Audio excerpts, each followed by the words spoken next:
बिस्मिल्लाहिर्रहमानिर्रहीम। अस्सलाम वालेकुम नाज़रीन, मैं हूँ आपका मेज़बान मोहम्मद आसिम शाकिर। मजून स्पर्मी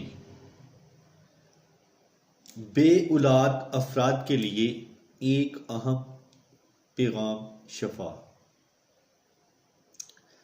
नुस्खा आपके सामने पेश खिदमत है। मूसली सफ़ेद इंडिया 50 ग्राम, सालम मिस्री 50 ग्राम, तिम्बर हिंदी 100 ग्राम, तुखम कौंच 50 ग्राम, तालब खाना 50 ग्राम, सतावर 50 ग्राम, बहमन सफ़ेद 50 ग्राम, ऊँट गन 50 ग्राम, सिंगाड़ा 50 ग्राम, इलायची सब्ज़ 10 ग्राम, पनबा दाना 100 ग्राम, जोहर खसिया 100 ग्राम, चीनी 1 किलो, अरके गुलाब 2 बोतल, खोया 2 किलो, देसी घी 1/2 किलो। तरकीब व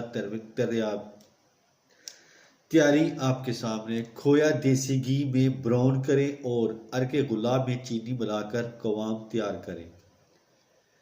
कवाम को खोए वाले बर्तन में मिलाकर 10-15 मिनट तक पकाएं, फिर नीचे उतारकर बाकी तमाम अद्वियात मसफ़ूफ़ शुदा शामिल करके अच्छी तरह मिक्स करें।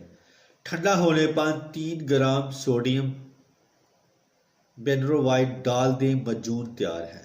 1 चम्मच सुबह व शाम खाने से पहले दूध नीम गर्म से जरासीम की कमी, मादा तौलीद की कमी का बेहतरीन इलाज है। जिनसी व जिस्मानी कमजोरी के लिए लाजवाब है। सराते जरियान के लिए उम्दा दवा है। मुजरब है। ये ख़ास तौर पर बे औलादी के लिए एक ख़ास तोहफा है। तो इसके साथ ही मैं अब इजाज़त चाहता हूँ। दुआ में याद रखना और अपना ख़ास ख्याल रखना। अस्सलाम वालेकुम।